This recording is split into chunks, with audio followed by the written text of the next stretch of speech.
નમસ્કાર મિત્રો, નાનું એવું પંખીના માળા જેવડું ગામડિયું ગામ છે જેમાં એક ગરીબ માણસ રહે છે કે જે પોતે રોજ દિવસ ઉગે એટલે લાકડાનો ભારો કાપી લાવે અને જ્યારે એ લાકડા બજારમાં વેચે ને ત્યારે તેના બાળ બચ્ચાને એક ટંકનો રોટલો મળે છે અને આ ગરીબ માણસના ઘરમાં એક 9 વર્ષની દીકરી અને તેની એક ગરીબ પત્ની છે। આવો એનો પરિવાર છે। પણ મિત્રો કહેવાય છે ને કે જે ગરીબાઈ વેઠી રહ્યું હોય ને તેને જ ખબર હોય કે ગરીબાઈ કોને કહેવાય। અને ત્યારે આમ કરતા કરતા એક દિવસ ઘટના એવી બને છે કે એ ગામના સરપંચે બધાને ભેગા કરી અને એટલું કીધું કે આ શમશાનના બાવળ કાપી શકે એવું કોઈ છે ખરા? ત્યારે પંચાયતના સભ્યો એટલું બોલ્યા કે આપણા ગામનો એક ગરીબ માણસ છે તો એને આપણે બોલાવી લાવીએ તો એ લાકડા કાપી અને બજારમાં વેચી આવશે।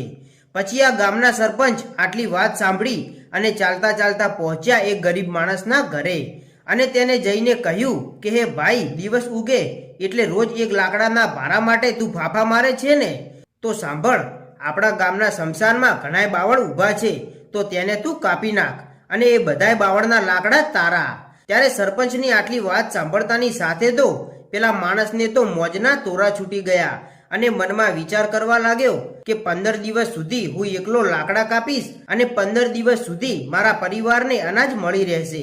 અને આમ પછી બીજો દિવસ ઉગ્યો અને બીજા દિવસની વહેલી સવારે ઉઠી અને હાથમાં કુહાડી લઈ અને આ ગરીબ માણસ ગામના શમશાનમાં લાકડા કાપવા પહોંચી જાય છે અને ત્યાં જઈ લાકડા કાપવા લાગ્યો। અને લાકડા કાપતા કાપતા જ્યાં માણસને બાળવાનું સ્થાન હતું તેની બાજુમાં એક ઘટાદાર બાવળનું ઝાડ હતું અને એ બાવળના ઝાડ નીચે મારી નનામી મેલડી બેઠેલી, જેને મસાણી મેલડી કહેવાય અને મળાખાઉ મેલડી કહેવાય। અને આ ગરીબ માણસે એક દિવસ એ મારી મસાણી મેલડીનો બાવળ કાપી નાખ્યો અને તેના લાકડાઓનો ભારો કરી અને તેમને બજારમાં જઈ અને વેચી માર્યા। અને આમ કરતા કરતા એ દિવસની રાત પડી ત્યારે તે ઘરે આવે છે અને વાળું પાણી કરી અને પોતાના છાપરામાં પરિવાર સાથે સૂતો છે। પણ ત્યારે મિત્રો ઘટના એવી બને છે કે જ્યાં શમશાનમાં જે માણસોને બાળેલી રખ્યા હતી ને તેમાં ઊભી ઊભી મારી મસાણી મેલડી શમશાનની ચારે તરફ નજર કરે છે અને જુએ છે કે મારો બાવળ ક્યાં ગયો। અને રોજ મારા બાવળની ઉપર પક્ષીઓ કિલ્લોલ કરતા, પણ આજે મારા બાવળને કાપી જનારને જો સજા ના કરું ને એ તો મને મેલડીને ઓળખે કોણ બાપ। અને પછી એ મેઘલી અંધારી રાતે શમશાનમાં મારી મેલડીએ 80 વર્ષની ડોશીનું સ્વરૂપ ધારણ કર્યું અને હાથમાં લાકડી લઈ અને મારી મેલડીએ ગામ સામું ડગલા માંડ્યા અને પહોંચી પેલા ગરીબ માણસના છાપરે અને ત્યાં જઈને જુએ છે તો નાની એક 10 વર્ષની દીકરી સૂતી છે અને તેની બાજુમાં આ ગરીબ માણસ સૂતો છે। અને તેની પાસે જઈ અને લાકડી હેઠી મૂકી અને પેલો ગરીબ માણસ કે જેને માતા મેલડીનો બાવળ કાપ્યો હતો તેની છાતી માથે જઈ અને મારી મસાણી મેલડી બેસી ગઈ બાપ। ત્યારે ગરીબ માણસ ડરી ગયો અને બોલ્યો કે ડોશીમાં તમે કોણ છો?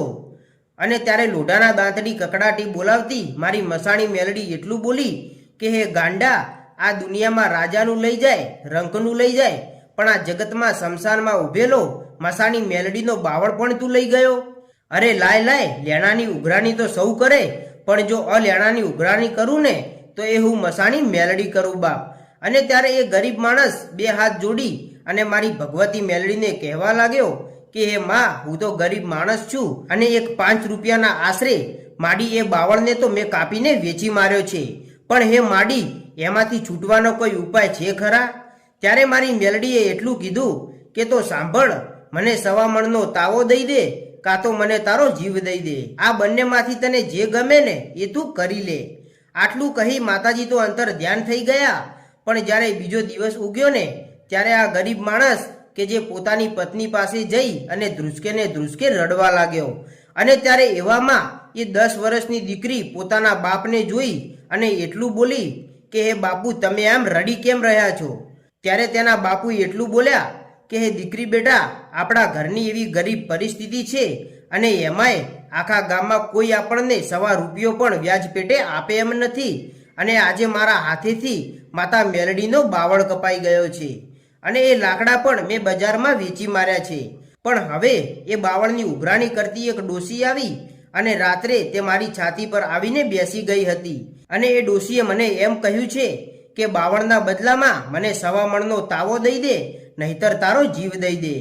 અને ત્યારે આ 10 વર્ષની દીકરી તેના બાપુની વાત ઊભી ઊભી સાંભળી રહી છે.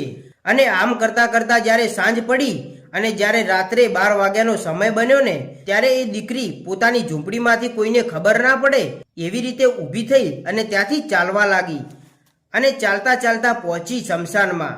અને શમશાનમાં જે માણસોને બાળવાની રખ્યા હતી તેના ઉપર છૂટા વાળ મૂકી અને ત્યાં બેસી ગઈ અને 2 હાથ જોડી અને તુહીમાં મેલડીનું રટણ શરૂ કર્યું. અને આમ કરતા કરતા 1 કલાક થયો અને એક બાજુ આ દીકરી ડરી રહી છે તો બીજી બાજુ પોતાના બાપે કરેલા અપરાધમાંથી તેને છોડાવવા આવી છે.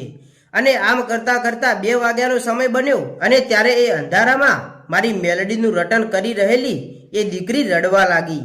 અને આંખમાંથી 1 2 અને જ્યારે ત્રીજું આંસુ રખ્યા માથે પડ્યું ને ત્યારે તો આકાશમાંથી જેમ વીજળી પડે ને એમ મારી મસાણી મેલડી આવી બાપ.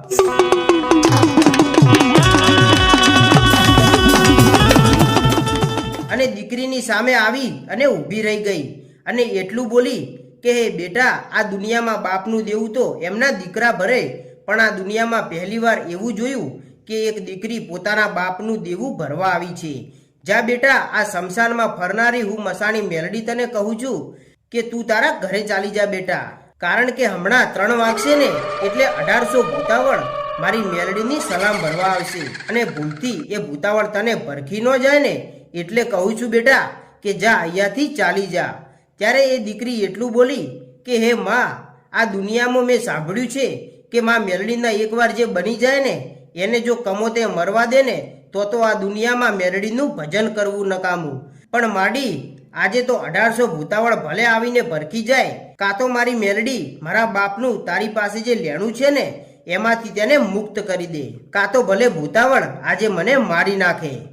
અને મિત્રો, આમ કરતા કરતા જ્યારે 3:15નો સમય બન્યો ને ત્યારે આ ગરીબ દીકરીની આવી વાત સાંભળી અને મારી જોગમાયા મસાણી મેલડી એટલું બોલી કે હે બેટા, આજે જો તે મને માં કહ્યું હોય અને મારા નામનું 1.25 કલાકનું રટણ શમશાનમાં બેસીને કર્યું હોય ને અને તારા બાપનું દેવું તો માફ કરું, પણ હવે ભલે 1800 ભૂતાવળો આવે અને એમાંથી જો એકે ભૂતાવળ તારી સામે નજર કરે તો એ ભૂતાવળોની આંખોના જો ડોળા બહાર ના કાઢી નાખું ને તો હું મસાણી મેલડી ના કહેવાઉં બાપ. પછી આમ મિત્રો, આ દીકરીની આવી ભક્તિ જોઈ અને માતા મેલડી તેના બાપનું લેણું માફ કરે છે.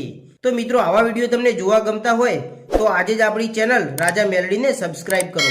જય માતાજી.